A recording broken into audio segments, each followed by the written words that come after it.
চাওক শেহতীয়াকৈ ৰাজ্যিক কেবিনেটে যি ৩৫,০০০ পদ সৃষ্টিৰ যিটো ঘোষণা কৰিছে সেই পদ সৃষ্টিৰ ঘোষণাটো নিঃসন্দেহে ঠিকাভিত্তিক শিক্ষক সমাজৰ কাৰণে ভাল খবৰ। কিয়নো ইমান দিনে শিক্ষকসকলে দীৰ্ঘদিন ধৰি দাবী জনাই আহিছিল যে চাকৰিসমূহ নিয়মীয়াকৰণ কৰিব লাগে আৰু সেই দাবী পূৰণৰ মাজত এটাই বাধা আছিল যে ইমান সংখ্যক শিক্ষকক নিয়মীয়াকৰণ কৰিলে সেই পদসমূহ ক'ৰ পৰা হেৰি হ'ব। গতিকে আমি বিভিন্ন সময়ত আমি বিভাগক বা চৰকাৰক দাবী জনাইছিলোঁ যাতে আমাৰ নামত পদ সৃষ্টি কৰা হয় আৰু যিহেতু ৰাজ্যিক কেবিনেটে পদ সৃষ্টিৰ এক ঘোষণা কৰিছে সেয়া নিঃসন্দেহে আমাৰ ঠিকাভিত্তিক শিক্ষকসকলৰ কাৰণে ভাল খবৰ। কিন্তু সেই ঘোষণাৰ লগত সংগতি ৰাখি দ্বিতীয় অংশত যিটো কথা কৈছে যে এক বিশেষ নিযুক্তি ব্যৱস্থা প্ৰৱৰ্তন কৰিবলৈ লোৱাৰ কথা মুখ্যমন্ত্ৰীগৰাকীয়ে ঘোষণা কৰিছে তথা কৈছে যে আবেদন জনাব লাগিব। গতিকে এই ক্ষেত্ৰত কিন্তু আমাৰ অসন্তুষ্টি আছে, কাৰণ শিক্ষকসকলে দীৰ্ঘদিন ধৰি নিয়মীয়াকৰণৰ দাবী জনাইছিল আৰু যোৱা বছৰ ২০২৩ বৰ্ষৰ ১৫ আগষ্টৰ দিনাখন স্বয়ং মুখ্যমন্ত্ৰীগৰাকীয়ে স্বাধীনতা দিৱসৰ পবিত্ৰ ত্ৰিৰংগ পতাকাৰ তলত ঘোষণা কৰিছিল যে সকলো ঠিকাভিত্তিক শিক্ষকৰ চাকৰি নিয়মীয়াকৰণ কৰা হ'ব আৰু পৰৱৰ্তী সময়ত ৰাজ্যখনৰ স্বয়ং শিক্ষামন্ত্ৰীগৰাকীয়ে উল্লেখ কৰিছিল যে কিছু আইনী বাধাৰ কাৰণে ইমান দিনে নিয়মীয়াকৰণৰ কথাখিনি আগবঢ়া নাছিল, কিন্তু এতিয়া আমি আমাৰ যি আইনী পৰামৰ্শদাতাৰ যি আমাৰ দল আছে তাৰ আমি পৰামৰ্শ গ্ৰহণ কৰিছোঁ আৰু বৰ্তমান কোনো বাধা নাই। গতিকে ৰাজ্য চৰকাৰখনে শিক্ষকসকলক নিয়মীয়াকৰণ কৰাৰ ঘোষণা কৰিছে। তাৰ পৰৱৰ্তী পৰ্যায়ত শিক্ষকসকল আৰু চৰকাৰৰ মাজত এটা বিষয়তে সংঘাত হৈছিল যে শিক্ষকসকলে বেতন সুৰক্ষাটো লাভ কৰিব নে নকৰে। কিয়নো আজিৰ তাৰিখত আমাৰ গৰিষ্ঠ সংখ্যক শিক্ষকৰে কিন্তু আমি ১২টা বৰ্ষ উকলি গৈছে আমি কৰ্ম সম্পাদন কৰি থকা ৰাজ্যৰ শিক্ষা বিভাগৰ অধীনত। গতিকে ১২টা বৰ্ষ যি আমি পাৰ কৰি আহিছোঁ, অভিজ্ঞতাপুষ্ট হৈছোঁ, সেই অভিজ্ঞতাৰ পিছত যদি আমাক পূৰ্বৰ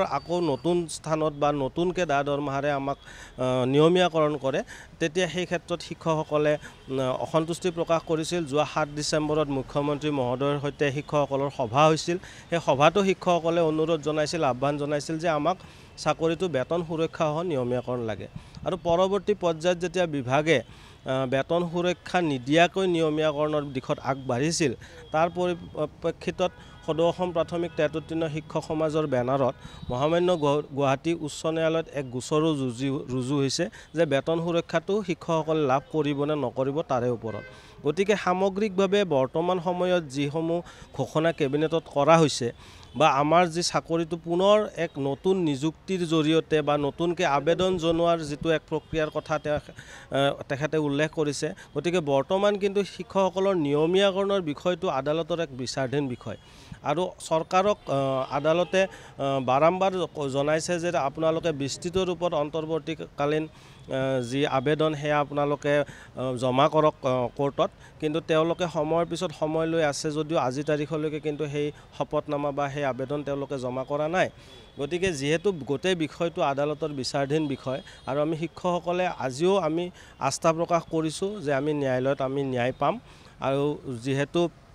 বিষয়টো নিয়মীয়াকৰণৰ বিষয়টো আদালতৰ বিচাৰাধীন বিষয়, সেই ক্ষেত্ৰত আমি আদালতৰ ওপৰতে ভৰসা কৰিছোঁ। কিন্তু পদ সৃষ্টিৰ যিটো ঘোষণা সেইটো নিঃসন্দেহে আমি ভাল খবৰ বুলি আমি অনুধাৱন কৰোঁ। হয়, নিশ্চিতভাৱে চাওক, বয়সৰ ঊৰ্ধ্বসীমা বুলিয়েই নহয়, যেতিয়া নতুন নিযুক্তিৰ বিজ্ঞাপন এটা বা নিৰ্দেশনা এটা প্ৰকাশ কৰা হয়, যিটো সময়ত সেই বিজ্ঞাপনটো প্ৰকাশ কৰে সেই সময়ত যিসমূহ নীতি নিয়ম থাকে, কাৰণ আজিৰ তাৰিখত আমি সকলোৱে জানো যে প্ৰাথমিক বিদ্যালয়ত শিক্ষক নিযুক্ত হ'বলৈ ভাৰত চৰকাৰৰ যিখন NCTE নীতি নিৰ্দেশনা সেই নীতি নিৰ্দেশনা সম্পূৰ্ণৰূপে পালন কৰিব লাগে আৰু শিক্ষা অধিকাৰ আইন ২০০৯ৰ যিখিনি নীতি নিৰ্দেশনা সেইখিনি সম্পূৰ্ণৰূপে পালন কৰিব লাগে। এতিয়া যদি নতুন নিযুক্তিৰ বা আবেদনজনিত এক ব্যৱস্থা যদি প্ৰচলন কৰা হয় তেনেহ'লে NCTEৰ নতুন যিবোৰ নীতি নিয়ম সেইবোৰ থাকিব, বয়সৰ ঊৰ্ধ্বসীমাৰ সমস্যা থাকিব, লগতে যিটো ৰোষ্টাৰ ব্যৱস্থা মানে যিটো আমাৰ জাতিগত যিটো এটা থাকে, গাঁথনিগত এটা থাকে, সেই ব্যৱস্থাটো সম্পূৰ্ণৰূপে পালন কৰিব লাগিব। যদি সেই সকলোখিনি ব্যৱস্থা যদি অসম চৰকাৰে তেওঁলোকে সংশোধন কৰিব পাৰে বা সেই নীতিসমূহ যদি তেওঁলোকে সলনি কৰি অন্য ব্যৱস্থা যদি প্ৰৱৰ্তন কৰিব পাৰে, সিমানখিনি জটিলতালৈ যোৱাতকৈ শিক্ষকসকলে যিটো বিচাৰি আছে, যিহেতু পদ সৃষ্টি ৩৫,০০০ কৰিবই, গতিকে শিক্ষকসকলক নিয়মীয়াকৰণ আৰু বেতন সুৰক্ষা নিয়মীয়াকৰণ কৰাৰ ক্ষেত্ৰত কি বাধা আছে সেই কিন্তু আমাৰ বোধগম্য হোৱা নাই। আৰু তেখেতে সিদিনাখন সিদ্ধান্ত প্ৰকাশ কৰাৰ সময়তে উল্লেখ কৰিছিল যে উমা দেৱী নামৰ এটা কেছ উচ্চতম ন্যায়ালয়ৰ এটা গোচৰৰ কথা উল্লেখ কৰি কৈছিল যে উমা দেৱী গোচৰে আমাৰ চাকৰি নিয়মীয়াকৰণৰ ক্ষেত্ৰত কেবিনেটৰ যি শক্তি সেই শক্তি কাঢ়ি লৈ গৈছে বুলি। কিন্তু আমিও যিমানখিনি অধ্যয়ন কৰিছোঁ বা আমি যিখিনি আমাৰ আইনী পৰামৰ্শদাতাৰ লগত আমি আলোচনা কৰিছোঁ, উমা দেৱী গোচৰে কেৱল যিখিনি অবৈধ নিযুক্তি সেই অবৈধ নিযুক্তিখিনি নিয়মীয়াকৰণৰ ক্ষেত্ৰতহে বাধা দিছে। কিন্তু আমি যিহেতু অবৈধ নিযুক্তিপ্ৰাপ্ত শিক্ষক নহয়, আমাৰ কাৰণে সম্পূৰ্ণ বিজ্ঞাপন প্ৰকাশ কৰা হৈছিল, সম্পূৰ্ণ NCT নীতি নিয়ম নিৰ্দেশনা মানি চলা হৈছিল, মেৰিট লিষ্ট প্ৰকাশ কৰা হৈছিল আৰু জিলাভিত্তিক আমাৰ যি মেধা তালিকা সেই মেধা তালিকাৰ আওতাত গৈ আমি আমাৰ চাকৰিত যোগদান কৰিছিলোঁ আৰু সেই তেতিয়াৰ পৰা আজিৰ তাৰিখলৈকে আমি আমাৰ কৰ্মসমূহ সুচাৰুৰূপে সম্পাদন কৰি আহিছোঁ। গতিকে যিহেতু সকলোখিনি নীতি নিৰ্দেশনা সেই সময়ত পালন কৰা হৈছিলে, কেৱল মাত্ৰ আমাক প্ৰাথমিক শিক্ষা বিভাগৰ অধীনৰ নিয়মীয়া শিক্ষক কৰাৰ পৰিৱৰ্তে সৰ্বশিক্ষা অভিযান মিছনৰ ঠিকাভিত্তিক শিক্ষক হিচাপে নামাকৰণ কৰা হৈছিল। সেই নামাকৰণটো ৰূপান্তৰ কৰি আমাক নিয়মীয়া কৰিব লাগে, সেইখিনিত কোনো আইনী বাধা নাই বুলি আমি বিভিন্নজনৰ পৰামৰ্শৰ সৈতে আমি অৱগত হৈছোঁ। গতিকে আমি পুনৰবাৰ অসম চৰকাৰলৈ আৰু মাননীয় মুখ্যমন্ত্ৰী মহোদয়লৈ আহ্বান জনাম যাতে আমাৰ শিক্ষকসকলৰ যি আমাৰ যোৱা যিখিনি আমাৰ যিখিনি সময় আমি অসমৰ ৰাইজৰ সেৱাৰ নামত বা অসমৰ শিক্ষা বিভাগৰ বা অসমৰ লাখ লাখ কণ কণ শিক্ষাৰ্থীৰ ভৱিষ্যত জীৱন সুন্দৰ কৰাৰ স্বাৰ্থত আমি অতিবাহিত কৰিলোঁ, সেই সময়খিনিৰ মৰ্যাদা আমাক প্ৰদান কৰক আৰু আমাৰ চাকৰিসমূহ বিনা চৰ্তে বেতন সুৰক্ষা নিয়মীয়াকৰণ কৰক। হয়, আৰু আটাইতকৈ উল্লেখনীয় কথাটো হ'ল যে আমাৰ শিক্ষকসকলক কিন্তু নিয়মীয়া শিক্ষকসকলে যি ROP